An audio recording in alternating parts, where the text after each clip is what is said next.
Hello students, मैं कामेनी रारिया, assistant professor, government law college Ajmer से।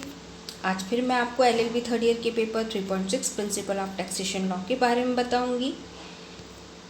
इनकम टैक्स एक्ट के 1961 में हम पेनल्टीज़ के बारे में और प्रोसिक्यूशंस के बारे में देख रहे थे, जिसमें हमने पिछली क्लासेस में देखा इनकम टैक्स एक्ट की 1961 के सेक्शन 270 से 275 में पेनल्टीज़ के बारे में बताया गया है, शास्तियों के बारे में कि जब कोई करदाता कर देय नहीं करता, कर का समय पर भुगतान नहीं करता, तो उस पर किस किस प्रकार से शास्तियाँ लगाई जाएंगी, पेनल्टीज़ लगाई जाएंगी, उसके बारे में। उसके बाद में हमने देखा इनकम टैक्स एक्ट 1961 में प्रोसिक्यूशंस के बारे में कि अभियोजन की कार्रवाई कैसे कैसे होगी और किन लोगों पर होगी। जो हमने पिछली क्लास में देखा था कि जब करदाता द्वारा कर का संदाय नहीं किया जाता तब उस पर पेनल्टीज़ लगाई जाती हैं, लेकिन जब करदाता द्वारा अगर अतिरिक्त कुछ आवश्यकता से अधिक अगर कर प्रवंचना की जाती है, यानी कि टैक्स की चोरी की जाती है, या कर निर्धारण अधिकारी द्वारा बताए गए कर को निर्धारण करके कर अधिकारी द्वारा बताए गए कर का संदाय समय पर नहीं करता, तो उसके ऊपर अभियोजन की कार्रवाई की जाती है। अभियोजन की कार्रवाई में हमने पिछली क्लास में हमने देखा था सेक्शन 275A में confirmation of order made under sub section 3 of section 132 की धारा 132(3) के अंतर्गत तलाशी की कार्रवाई करने वाले अधिकारों द्वारा जारी किए गए आदेश का उल्लंघन करना।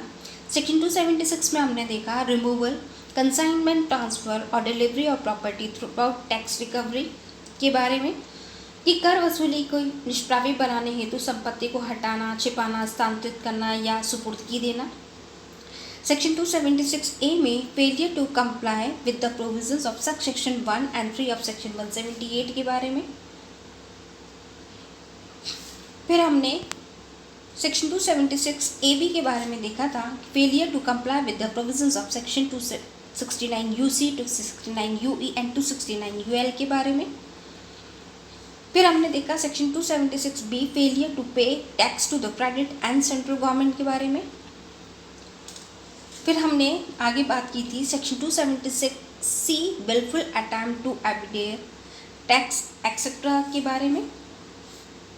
कि जानबूझकर कर आदि के भुगतान से कब बचेगा वो।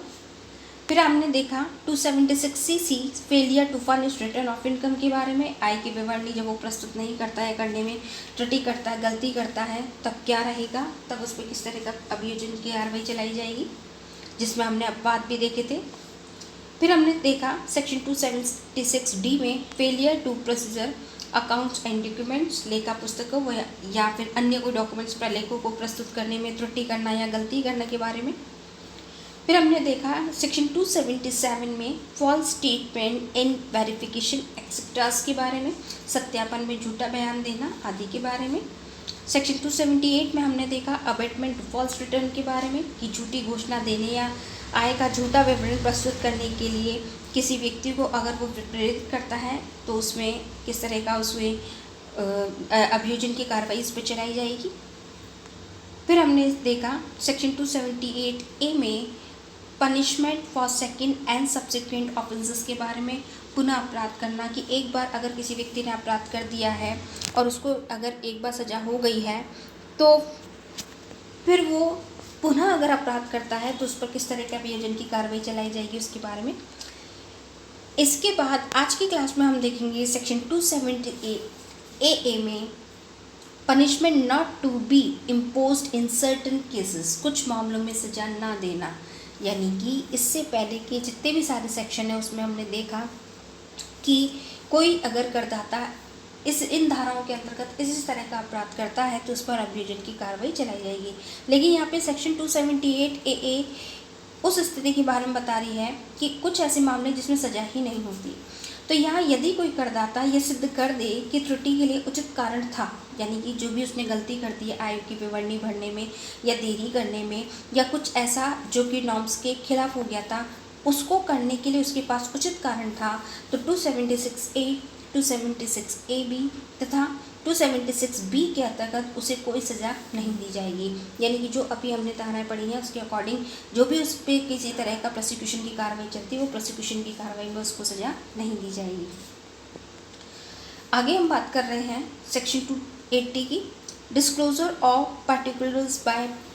पब्लिक सर्वेंट, सरकारी कर्मचारियों द्वारा अनाधिकृत रूप से सूचना प्रकट करना। तो सरकारी कर्मचारी द्वारा जैसे कि इसमें है भी कि अगर उनके द्वारा अगर सूचना ऐसी प्रकट कर दी गई है जो कि उनको प्रकट नहीं करनी जानी चाहिए थी तो उन पर भी अभियोजन की कार्रवाई चलेगी।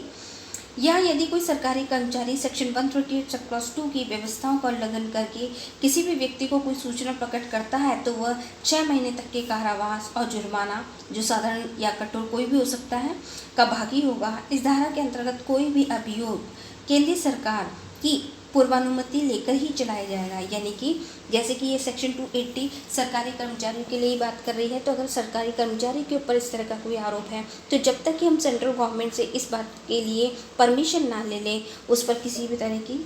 सूचना प्रकट नहीं करें, उस पर किसी तरह की कार्रवाई नहीं की जाएगी। तो यहाँ सरकारी कर्मचारियों द्वारा किए गए कार्य और उनके द्वारा अगर किसी तरह का कोई इस तरह का काम किया गया है तो उन पर जो कोई भी कार्रवाई की जाएगी सेंट्रल गवर्नमेंट की परमिशन से ही की जाएगी। आगे हम इसके और अदर बाकी के अन्य महत्वपूर्ण नियमों के बारे में बात करते हैं। सेक्शन 278B में अदर इम्पॉर्टेंट नॉर्म्स के बारे में बता रखा है। सबसे पहले ऑफेंसेस बाय कंपनीज के बारे में कि कंपनियों द्वारा अगर कोई अपराध किया गया है 278B में तो उसमें किस तरह का अभियोजन होगा। तो यदि इस अधिनियम के जो एक्ट हम पढ़ रहे हैं इनकम टैक्स एक्ट 1961, इसके अंडर में के अधीन कोई अपराध किसी कंपनी के द्वारा हुआ है तो उसके लिए प्रत्येक ऐसा व्यक्ति जिम्मेदार होगा जो उस कंपनी के व्यापार का या संचालन के लिए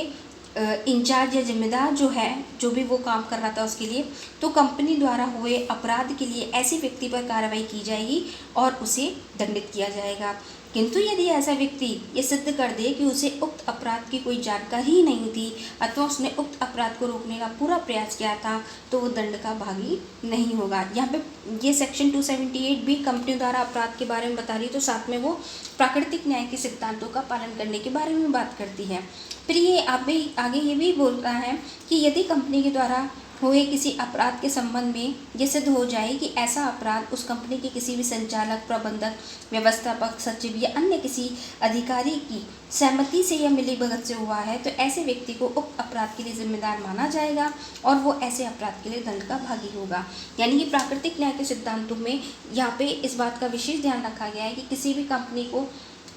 अगर अभियोजन की कार्रवाई के लिए जिम्मेदार ठहराया जाता है तो पहले ये देखा जाएगा कि इसमें वो व्यक्ति कौन है जो इन सब कामों के लिए जिम्मेदार है, क्योंकि उसे भी अपनी बात कहने का मौका दिया जाएगा। और फिर जब यही पता पड़ता है कि उस उक्त कार्य को करने के लिए जो कोई भी व्यक्ति जिम्मेदार होगा उसको सजा दी जाएगी। इस धारा को उद्देश्य के लिए एक फर्म या एक व्यक्तियों के समुदाय को कंपनी माना जाएगा। अतः इस धारा की व्यवस्थाएं एक फर्म या समुदाय पर भी लागू होंगी। फर्म की दिशा में उसके साझेदारों को तथा समुदाय की स्थिति में उसके सदस्य को कंपनी का संचालक मान लिया जाएगा तथा इस धारा की व्यवस्थाएं उस पर उसी तरीके से लागू होंगी। तो यहाँ पे कंपनियों द्वारा अपराध के बारे में यहाँ पे बात की गई है। आगे ये बात कर रहा है अदर इम्पॉर्टेंट नॉर्म्स के अंतर्गत सेक्शन 278C में offences by Hindu undivided family, Hindu अविभाजित परिवार द्वारा अपराध। यानी कि यहाँ पे हिंदू अविभाजित यानी कि अविभाजित कौन से, वो जो जॉइंट फैमिली में रहते हैं। तो यहाँ पे वो कह रहा है सेक्शन 278C में यदि इस अधिनियम के अंतर्गत हिंदू अविभाजित परिवार के द्वारा कोई अपराध हुआ है तो उस अपराध के लिए उस परिवार के कर्ता को उत्तरदायी माना जाएगा। कर्ता मेन जो हेड होता है, कर्ता उसी को कहेंगे। आपने हिंदू लॉ में भी देखा होगा कर्ता की डेफिनेशन उसमें बहुत क्लियर दे रखी है कि हिंदू अविभाजित परिवार यानी कि हिंदू जॉइंट फैमिली का जो मेन हेड होता है उसको कर्ता कहेंगे। तो यहाँ पे हिंदू अविभाजित परिवार द्वारा अगर कोई अपराध किया गया है तो कर्ता को जिम्मेदार कर यहाँ पे ठहराया जाएगा। और यदि कर्ता ही सिद्ध कर दे कि उक्त अपराध की उसी को कोई जानकारी नहीं थी अथवा उसने उक्त अपराध होने से रोकने का पूरा प्रयास किया था तो वह उस अपराध के लिए दंड का भागी नहीं होगा। यानी कि कर्ता को भी अपनी बात बोलने का अवसर दिया जाएगा। यदि किसी हिंदू अविभाजित परिवार के द्वारा हुआ अपराध इस परिवार के किसी भी सदस्य की सहमति से मिलीभगत से हुआ हो तो वह सदस्य उक्त अपराध के लिए जिम्मेदार माना जाएगा तथा दंड का भागी होगा। यानी कि जो कोई भी व्यक्ति इसके अंदर मिलता है या जो कोई भी व्यक्ति का पता लगता है कि कर्ता तो इसके लिए जिम्मेदार नहीं है और भी कोई व्यक्ति इसके अंदर जिम्मेदार है, तो जो कोई भी व्यक्ति जिम्मेदार है उसको जिम्मेदार ठहराते हुए उस व्यक्ति पर अभियोजन की कार्रवाई की जाएगी। तो ये आज हमने पढ़ा यहाँ पे इनकम टैक्स एक्ट 1961 के अंतर्गत ऐसे करदाता जिन्होंने समय पर कर का संदाय नहीं किया है या कर निर्धारण अधिकारी ने उनको कर देने के लिए नोटिस भेजा गया है या